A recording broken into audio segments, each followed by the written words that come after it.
Boa noite. Nós vamos dar início ao nosso estudo do Evangelho, estudo do capítulo 4 do Evangelho segundo o Espiritismo. Ninguém pode ver o reino de Deus se não nascer de novo. Hoje nós vamos comentar os itens 10 a 17 desse capítulo, que trata da reencarnação. Os capítulos anteriores vocês poderão encontrar no nosso canal Dora Rodrigues Espírita, ou que lá se encontram desde o início do capítulo 4 do Evangelho. Então peçamos a Deus, nosso Pai de infinita bondade e misericórdia, a Jesus, o nosso Mestre, a espiritualidade amiga e protetora, que nos auxilie nesse trabalho, nesse momento, nos intuindo para que possamos ter um estudo proveitoso, esclarecedor, consolador. Porque a doutrina ela é eminentemente consoladora e esclarecedora. Então nós vamos iniciar esse estudo desta noite, que é uma continuidade do estudo passado. Vamos voltar ainda à reencarnação, porque ficaram alguns assuntos pendentes sobre a fala de Jesus, que nós vamos retomar a partir desse momento. Nesse item 10, nós encontramos a seguinte informação. Ora, desde o tempo de João Batista até o presente, o reino dos céus é tomado pela violência, e são os violentos que o arrebatam, pois que assim o profetizaram todos os profetas até João e também a lei. Se quiserdes compreender o que vos digo, ele mesmo é o Elias que há de vir. Ouçam aquele que tiver ouvidos de ouvir. Nós vamos encontrar em Mateus capítulo 11, versículo 12 a 15, essa informação. E vamos refletir sobre ela, para que possamos entender a reencarnação da forma como a doutrina nos orienta, como nos informa, como nos esclarece. Como é que nós vamos entender essa fala de Jesus? Desde o tempo de João Batista até o presente. Se na ocasião em que Jesus falava, João Batista ainda vivia. Então Jesus diz, desde o tempo de João Batista até o presente. No presente, João Batista estava vivo nesse momento que ele falava. E o que ele queria dizer com desde o tempo de João Batista? Podemos entender que Jesus fazia referência à época em que João Batista era Elias. Vimos aqui, na informação trazida no Evangelho de Mateus, que Jesus, conversando com os apóstolos, falando ainda sobre aquele processo, porque dizem que o Elias teria que vir primeiro e tudo mais, Jesus está continuando o diálogo com os apóstolos e dizendo que desde o tempo de João Batista até o presente, o reino de Deus era tomado pela violência. Vamos continuar o nosso raciocínio para a gente fechar logo mais. Quando ele fala que o reino dos céus é tomado pela violência e são os violentos que o arrebatam, nós precisamos entender quem são esses violentos. Que violência era essa que era tido como uma forma de se conquistar o reino dos céus? Que era a violência da lei mosaica, que considerando o reino de Deus como um espaço físico, reservado exclusivamente aos hebreus, a terra prometida, ordenava o extermínio dos demais povos, pois sendo infiéis não poderiam entrar no paraíso que lhes pertencia. Então a ignorância humana fazia com que se disputasse o reino de Deus pela violência. E aqui nós estamos nos referindo à lei mosaica, mas nós precisamos justificar isso que estamos dizendo. Então vamos lá para Êxodo, capítulo 32, versículo 26 a 28. Pôs-se em pé Moisés na porta do arraial e disse, quem é do Senhor, vem a mim.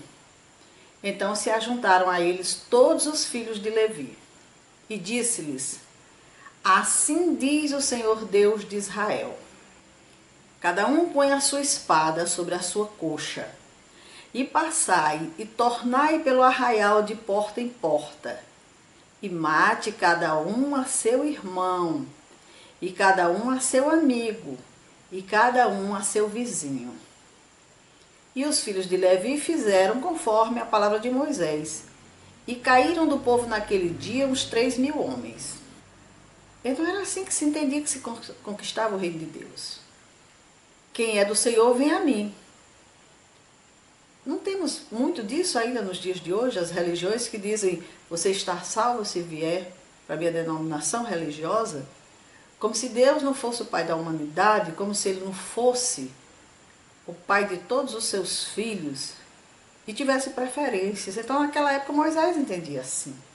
Então quem fosse do Senhor fosse a ele, quem não fosse, pronto, vão lá e pode passar fio de espada porque não merecem o reino de Deus, como se com isso eles estivessem excluídos do reino de Deus. Então depois que Jesus faz essa fala com os apóstolos, ele diz algo que fecha a reencarnação. Para quem tem dúvida, Jesus diz: se quiserdes compreender bem o que vos digo, ele mesmo é o Elias que há de vir. Ou seja, se quiser compreender o que eu estou dizendo aqui, que desde os tempos de João Batista até os dias de hoje, eu estou falando de João Batista, sim, porque ele é o Elias que há de vir. Jesus deixa muito claro isso no Evangelho. Clareza, são o mesmo Espírito em duas reencarnações distintas. E foi Jesus quem afirmou. Não é o Espiritismo que está dizendo isso. E Jesus usa uma expressão também: ouça aquele que tiver ouvidos de ouvir. Quem são aqueles que têm ouvidos de ouvir? Aqueles que já conseguem compreender os ensinamentos. Porque nós sabemos que até nos dias de hoje, muitos têm dificuldade de aceitar essas verdades. Então ele sabia que naquele momento nem todas as pessoas iam compreender que João Batista e Elias seriam a mesma pessoa. Seria o mesmo espírito reencarnado no outro corpo. Como ainda hoje. Isso é motivo de questionamento entre as pessoas, de não aceitação, de rejeição. No entanto, o Evangelho é muito claro. Quando nos fala da situação do Batista, do Elias, Jesus deixando sempre muito claro. Se quiseres saber, como ele bem acabou de dizer, se quiserdes compreender bem o que vos digo, ele mesmo é o Elias que há de vir. Ainda nesse capítulo, nós vamos encontrar afirmações de Isaías, do capítulo 26, versículo 19. Também para a gente refletir sobre essas informações. Aqueles do vosso povo, a quem a morte foi dada, viverão de novo. Aqueles que estavam mortos em meio a mim ressuscitarão. Despertai do vosso sono e entoai louvores a Deus, vós que habitais no pó, porque o orvalho que cai sobre vós é um orvalho de luz, e porque arruinareis a terra e o reino dos gigantes. Aqui nós vamos conversar sobre reencarnação, sobre esse texto. Mas nós estamos falando de um profeta, o Isaías, que viveu entre 765 a.C. a 681 a.C. Só para a gente entender como que a reencarnação já era conhecida daquelas criaturas. Então, de que modo nós vamos entender aqui que Isaías está sugerindo o princípio da reencarnação? Como é que nós chegamos a essa conclusão? Ao dizer: aqueles do vosso povo, a quem a morte foi dada, viverão de novo. Viverão de novo. Com esta frase, Isaías afasta a hipótese de que estaria falando no sentido espiritual. Porque se assim fosse, ele teria dito: aqueles do vosso povo, a quem a morte foi dada, ainda vivem. E não viverão de novo. E ainda continuando diz, aqui já é Jó, capítulo 14, versículo 10 a 14. Nessa tradução de Lemestre de Saci. Mas, quando o homem é morrido uma vez, quando o seu corpo, separado de seu espírito, foi consumido, que é feito dele? Tendo morrido uma vez, poderia o homem reviver de novo? Nesta guerra em que me acho todos os dias da minha vida, espero que chegue a minha mutação. Então, nesse período de vivência de Jó, um período muito antigo da sua vivência, Jó já se questionava assim, mas o que é feito depois da morte? Depois que se morre, depois que seu corpo é separado de seu espírito e foi consumido o corpo, O que é feito dele? O que é feito desse espírito? Poderia reviver de novo? Então, isso era um questionamento muito antigo. E aí ele concluía: nesta guerra em que me acho todos os dias da minha vida, espero que chegue a minha mutação. Espero que chegue o meu momento de sair desse entendimento de uma luz, de uma mudança. Na tradução protestante de Osterwald, nós temos o seguinte, mesmo trecho. Quando o homem morre, perde toda a sua força, expira. Depois, onde está ele? Acho que esse é o questionamento de todos nós, né? Se o homem morre, viverá de novo? Esperarei todos os dias de meu combate, até que venha alguma mutação? Eu vou ficar esperando que venha alguma mutação depois da morte? Eram os questionamentos de Jó. E aqui, quando o homem está morto, vive sempre. Acabando os dias da minha existência terrestre, esperarei, porquanto a ela voltarei de novo. Essa aqui é uma versão da igreja grega. Então, a questão reencarnacionista já permeou aí por séculos, por milênios. As criaturas se questionavam, sim, mas e depois? Como é que vai ser? Onde é que eu fico? E era um pensamento que foi traduzido aqui por várias versões, em que ele se questionava e ao mesmo tempo afirmava: quando o homem está morto, vive sempre. Quer dizer, o corpo morreu, mas o espírito permanece vivo. Acabando os dias da minha existência terrestre, esperarei, porquanto a ela voltarei de novo. Então aqui Jó diz claramente que existe um período entre a morte, a vida espiritual e o retorno ao corpo. E Jó é um personagem do livro mais antigo da Bíblia, do Antigo Testamento. Então as questões reencarnacionistas estão presentes no Evangelho desde o Antigo Testamento até Jesus. E qual é o sentido dessas três versões do livro de Jó? O que a gente pode concluir com essas três versões que nós acabamos de ler? Que ele fala sobre a reencarnação do espírito, porque ele se refere ao término da vida material, com o despojamento do corpo, como a condição de espera que permanece o espírito enquanto aguarda outra oportunidade de voltar à vida com um novo corpo. Então, nessa conversa de Jó, dessas três versões, está muito claro o processo da reencarnação. Ele sim, acredita sim, que após a morte, ele vai ficar em algum lugar esperando a mutação dele, o momento que ele vai retornar a uma nova vida, a um novo corpo. Mas vamos agora, saindo do Evangelho, buscar algumas informações acerca da reencarnação no livro Estudando o Evangelho de Martins Peralva. Por sinal, uma obra que eu sugiro, quem gosta de estudar o Evangelho à luz da doutrina espírita, adquira, porque é uma obra com muitas informações, com muitos esclarecimentos. Ele nos diz: não há, pois, duvidar de que, sob o nome de ressurreição, o princípio da reencarnação era ponto de uma das crenças fundamentais dos judeus, ponto que Jesus e os profetas confirmaram de modo formal, de onde se segue que negar a reencarnação é negar as palavras do Cristo. Então, tudo que nós lemos, vivimos nos capítulos anteriores do Evangelho, desde o começo do capítulo 4, não há o que duvidar. Aqueles povos judeus acreditavam na reencarnação. A crença para eles era verdadeira.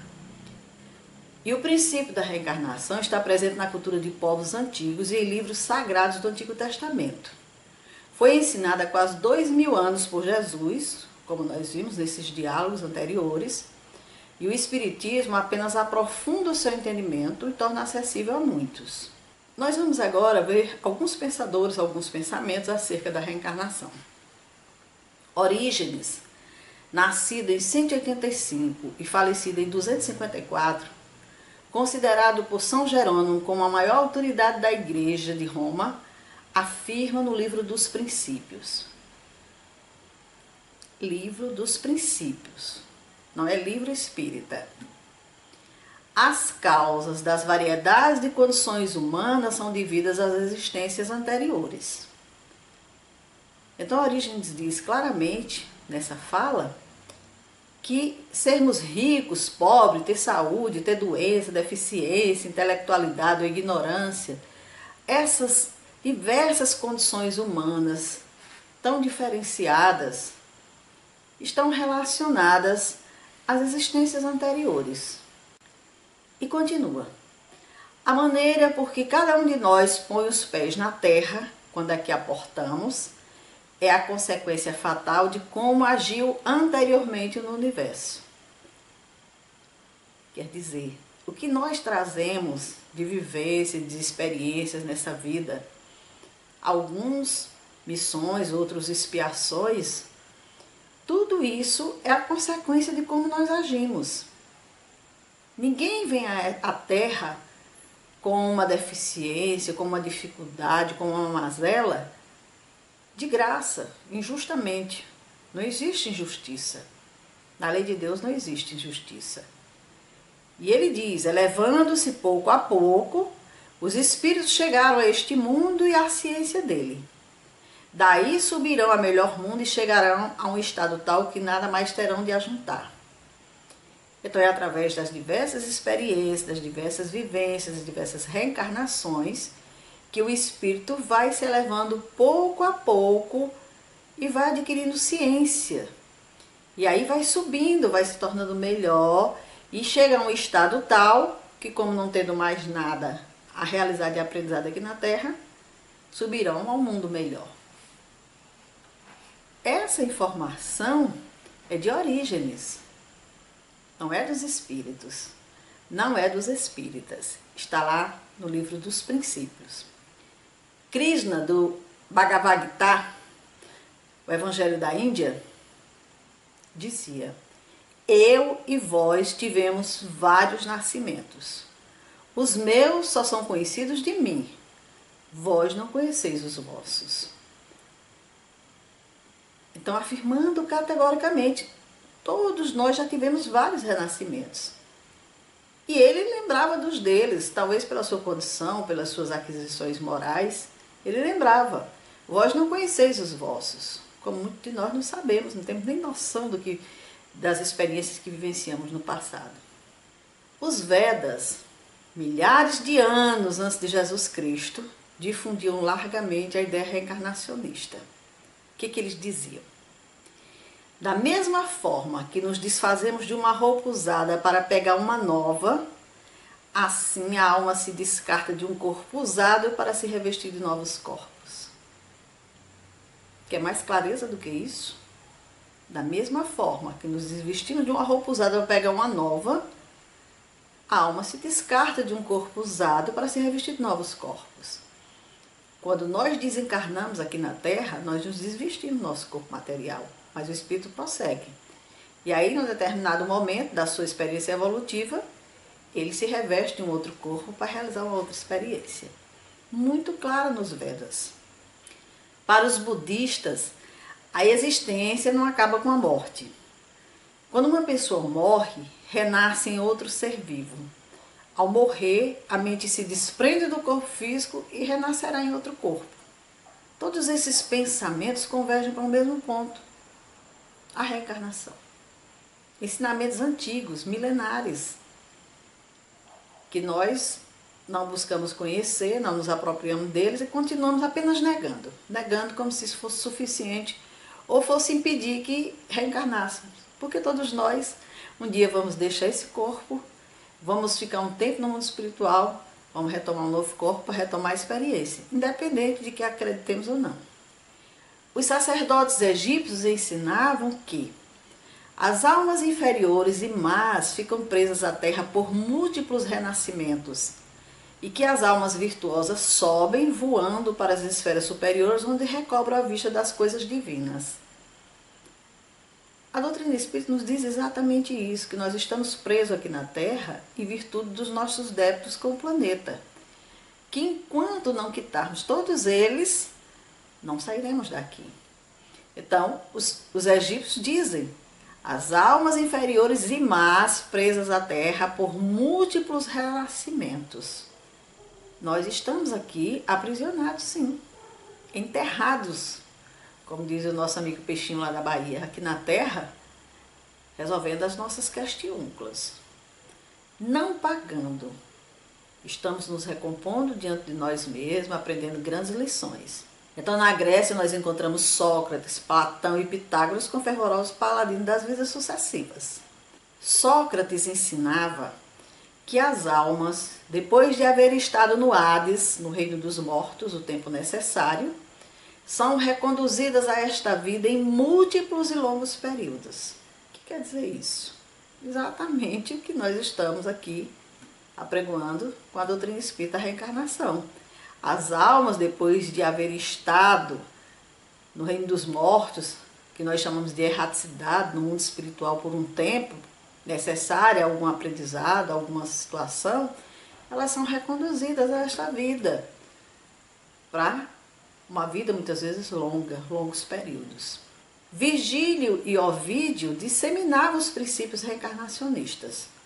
Ovídio chegava a dizer: quando minha alma for pura, irá habitar os astros que povoam o firmamento, admitindo a sucessividade das vidas em outros planetas. E é justamente isso que a doutrina espírita nos diz. Quando nós nos elevarmos moralmente, nós não vamos ficar presos a um planeta de expiação e provas. Existem mundos melhores. Por sinal, nós estamos aí vivenciando um período de transição em que a Terra vai deixar de ser um planeta de expiação e provas e tornar-se um mundo regenerador. Que isso quer dizer o quê? Que o mal vai prevalecer? Não. Que o mal vai se tornar muito menor. Ainda não vai ser um reino feliz com a ausência do mal, mas o bem vai prevalecer. Aqueles espíritos que não acompanharam a evolução do planeta, que não se melhoraram, que não se transformaram, não reencarnarão mais na Terra. Então nós teremos uma seleção, vamos dizer assim, de espíritos, para que o planeta possa seguir seu curso em harmonia, de acordo com a determinação divina. O planeta vai se transformar, vai se melhorar. Então a Ovídio diz justamente isso: quando minha alma for pura, irá habitar os astros que povoam o firmamento. Jesus disse: há muitas moradas na casa do Pai. Muitos e muitos planetas em condições melhores do que a Terra. Que nós poderemos sim, se nos melhorarmos, habitar uma dessas moradas. Reencarnar desta feita experiências espirituais em mundos melhores. São Jerônimo afirmava por sua vez que a transmigração das almas fazia parte dos ensinos revelados a um certo número de iniciados. Então essa informação da transmigração das almas, da reencarnação, não era popularizada assim. Um grupo de iniciados é que tinham essas informações. Ele era um deles. Na obra Memórias de um Suicida, nós encontramos a seguinte informação. No momento em que o espírito Camilo está participando de uma escola de iniciados, e o seu orientador diz que com a descida do Cristo às esferas de luz, às sombras aqui da Terra, os decretos divinos ordenaram que se desse do ensino secreto a todas as criaturas terrenas. Então esse ensino que só era dado para os iniciados, por determinação divina, passou a ser dado a todas as criaturas terrenas. O Pai Supremo, conduído das amarguras humanas, oriundas da ignorância, desejava fossem todos os seus filhos iluminados pelo sol das verdades eternas. Por isso que nós chamamos o Espiritismo Consolador Prometido. Porque através da codificação, qualquer criatura pode ter acesso às informações do que seja reencarnação, do que seja a lei divina, lei de causa e efeito, ação e reação, tudo o que quiser. Toda a informação está livre, entregue para os filhos de Deus por determinação divina. Dentro deste entendimento da reencarnação, nós vamos ver agora essa cena narrada nessa obra, Estudando o Evangelho, que também chama a nossa atenção para o quanto Cristo deixou de informações e de esclarecimentos sobre a reencarnação. Certa vez, os discípulos, apresentando a Jesus um cego de nascença, formularam a seguinte pergunta: Mestre, quem pecou? Este homem ou seus pais, para que nascesse cego? Que pergunta! Por que a gente vai fazer uma pergunta dessa se a gente não acredita que alguém possa reencarnar com alguma deficiência para responder por alguma coisa? Então os apóstolos perguntaram, sim, quem pecou? Foi este homem ou seus pais para que nascesse cego? Jesus respondeu, nem ele pecou nem seus pais, mas foi assim para que se manifestem nele as obras de Deus. E aí fica muito vago ainda para o entendimento de muitas pessoas, né? Que obras de Deus são essas? Muitos dizem assim, é porque Deus quer. Poxa, mas é muita maldade. Criar seres perfeitos e querer que aquele ali nasça imperfeito. Que aquele seja cego. Ele escolhe alguém para nascer cego pela primeira vez. A única experiência que ele vai ter na vida, ele vai ser cego. E aqueles pais vão sofrer a vida inteira com aquela criatura naquela situação. Ou com outras deficiências. Então nós precisamos entender o que Jesus quis dizer com essas obras de Deus. Tudo indica que Jesus conversava esses assuntos com os apóstolos, né? Porque senão eles, como era que eles iam perguntar? Eles estavam aproveitando a experiência, a vivência com Jesus, sempre que surgia um fato novo, eles mexiam isso assim, perguntavam, querendo orientações, querendo esclarecimento, querendo informações. Então, Jesus sabia que aquelas criaturas daquela região, daquele povo, não tinham condições de entender ainda muita coisa, por isso ele não abriu o diálogo de público. Mas na intimidade, os registros são muito grandes no Evangelho, de que Jesus conversava com os discípulos. Então eles tinham ouvidos para entender, sim, tanto é que Jesus conversava com eles sobre isso. Então os apóstolos perguntaram isso para Jesus, porque olharam para aquele homem cego de nascença. Por quê? Foi ele que pecou? Foram os pais dele? Que pergunta, né? A resposta do Cristo foi bem clara, porque quando Jesus disse que aquele homem que estava ali não havia pecado, claro, se ele nasceu cego, também não eram seus pais, disse Jesus. Porque os pais na justiça divina não respondem pelos seus filhos.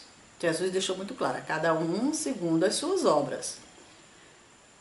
Mas nós podemos entender que o espírito que animava aquele corpo, o espírito que nele havia reencarnado, este sim havia pecado antes do nascimento. Mediante todas as informações que nós já tivemos acerca da reencarnação, Jesus nos trazendo, nos mostrando, esse é o entendimento que nós podemos ter.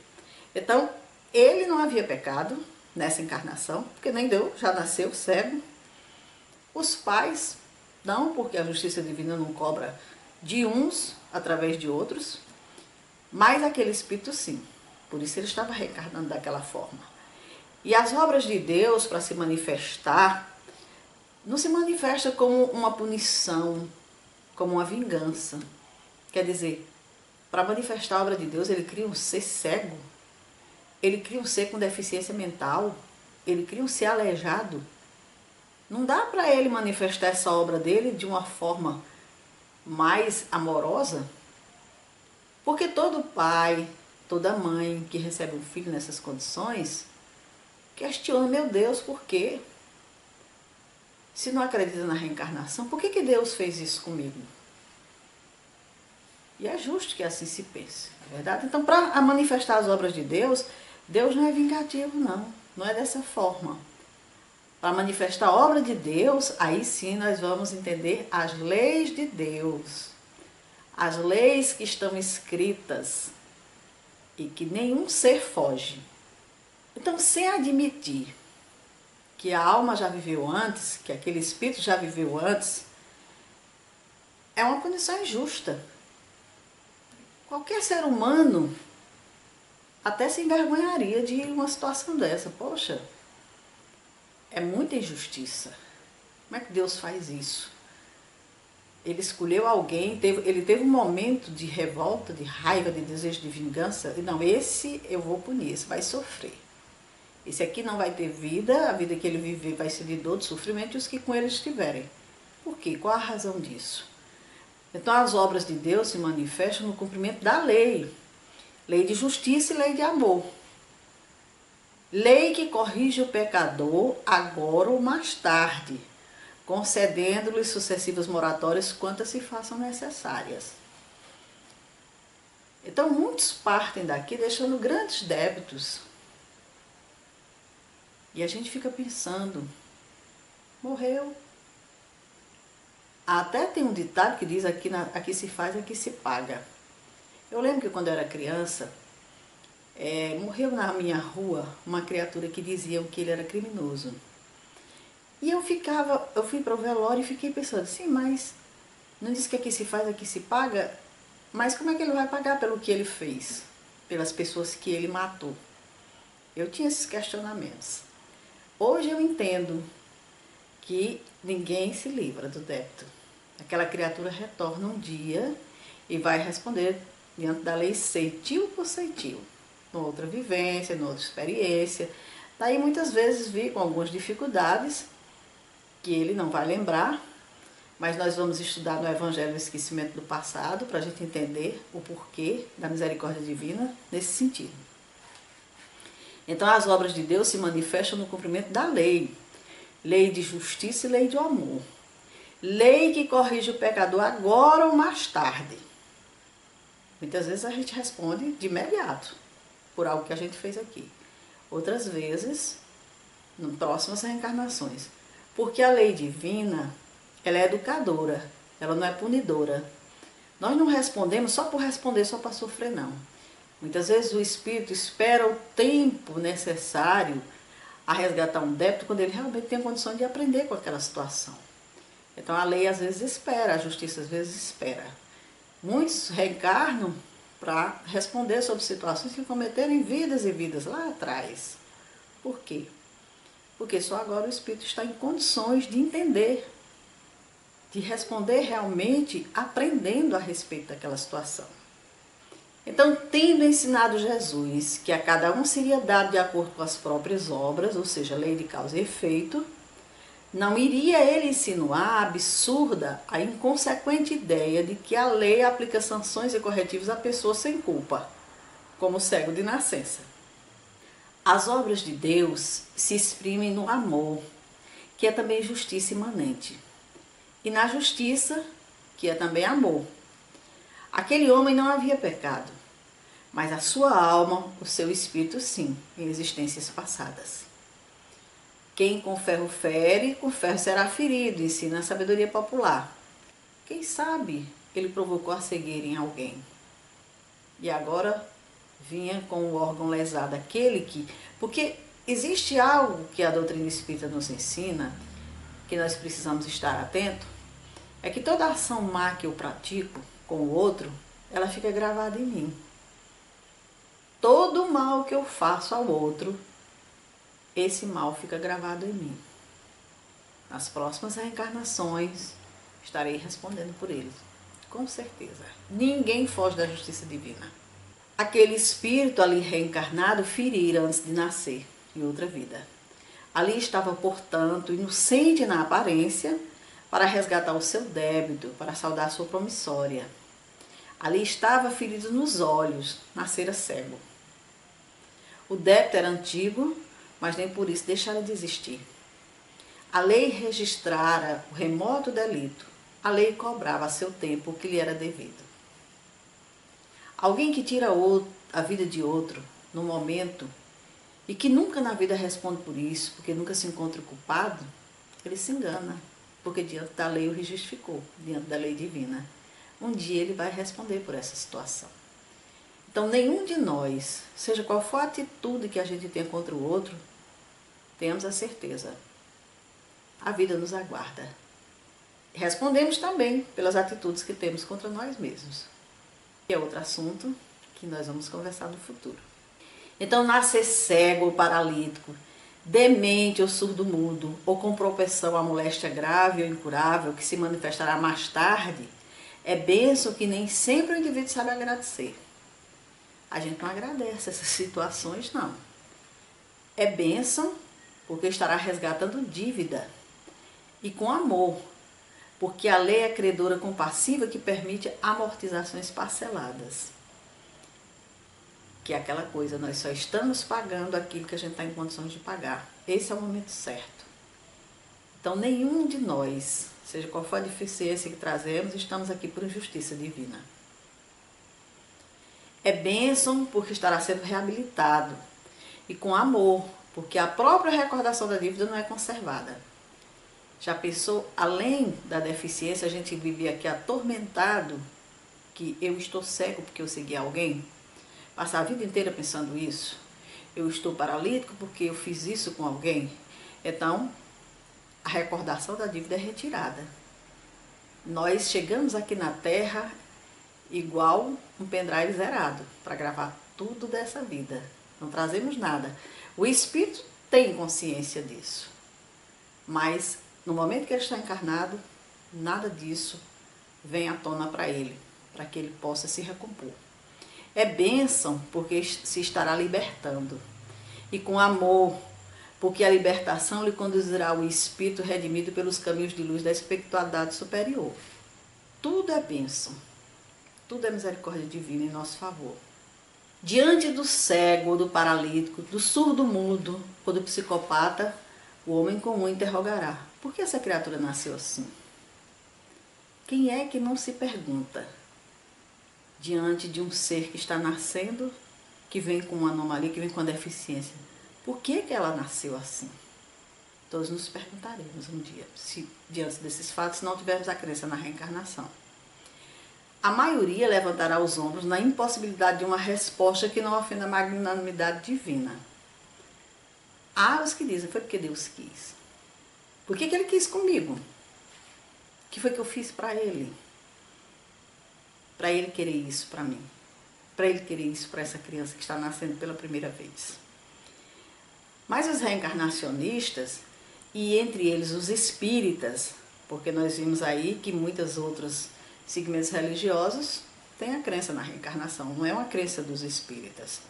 Então os reencarnacionistas, e entre eles os espíritas, responderão: essa criatura nasceu assim porque seu espírito pecou em outras existências. É muito claro para nós isso. Então a reencarnação explica à luz da lógica o problema dos resgates. Nós que já temos conhecimento da doutrina espírita, muitas vezes diante de determinados problemas que vêm até nós, que trazem assim soluções que a gente não consegue encontrar, a gente já pensa, deve estar relacionado ao meu passado. Nós vamos estudar mais adiante sobre as causas anteriores e as causas atuais, para a gente entender direitinho esses processos. Vamos acompanhando. Então, põe no justo lugar a justiça divina. Esclarece o problema dos resgates dolorosos, semelhante ao do cego de nascença da época do Cristo e do nosso tempo. Então, a reencarnação explica, à luz do fato, esses problemas. Uma reencarnação é como um dia de trabalho. Essa é a afirmação de um amigo espiritual. Daí a nossa dificuldade em compreendermos como poderia um homem realizar vastas e apreciáveis conquistas intelectuais dos mais variados campos do saber num período de 6, 7 ou mesmo 8 dezenas de anos. E essa dificuldade aumentaria mais se catalogássemos os homens que em idênticos períodos nada ou quase nada aprenderam nos templos do saber. Quer dizer, como é que a gente vai entender que numa reencarnação, num momento de 80 anos, vamos dizer, de vida, alguém adquire toda a sabedoria do mundo, todo o conhecimento do mundo? Quando a gente sabe também que tem criaturas que passam esse mesmo tempo de vida sem aprender nada, sem se intelectualizar em nada, sem realizar nenhuma experiência nesse sentido.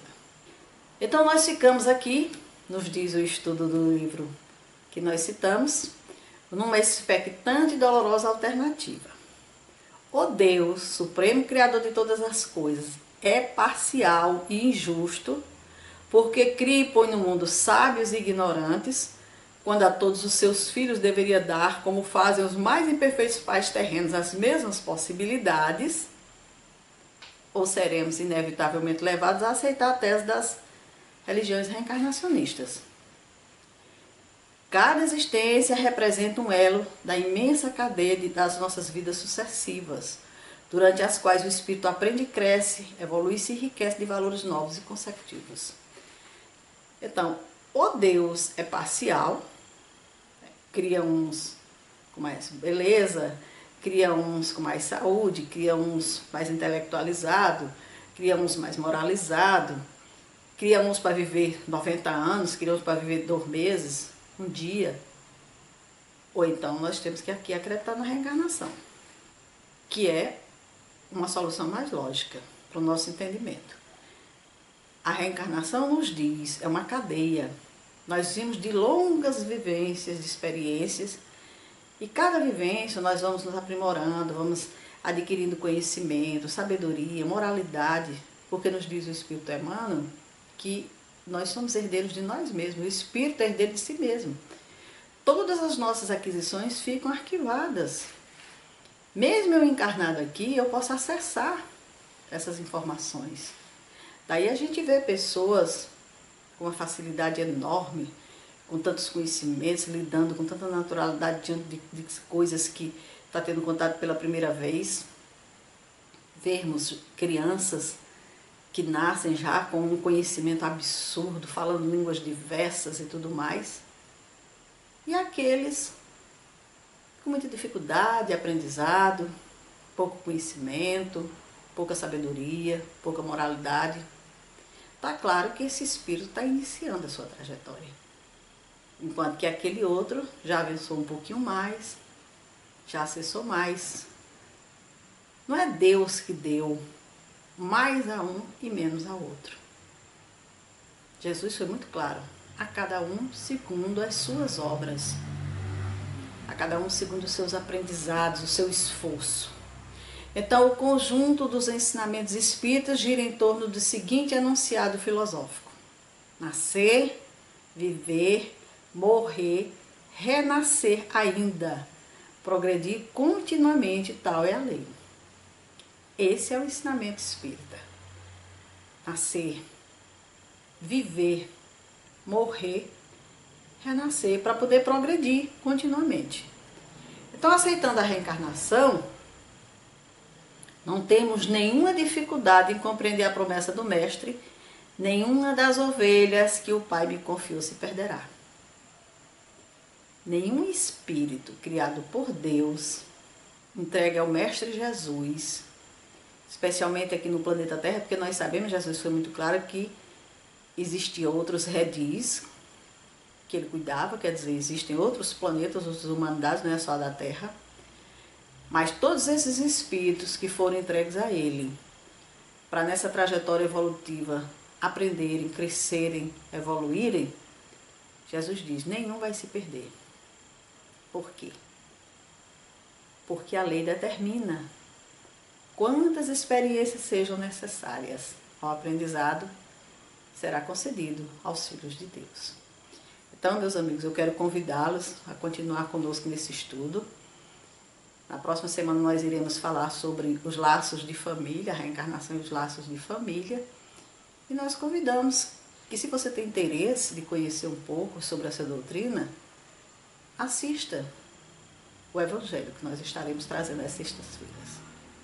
Então vamos agradecer a Deus por essa oportunidade, pedir bênçãos para o nosso entendimento, que a gente possa se interessar por esses conhecimentos que dizem respeito a nós, os filhos de Deus.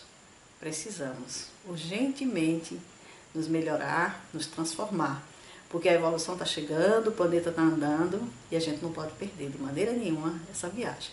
Muita paz.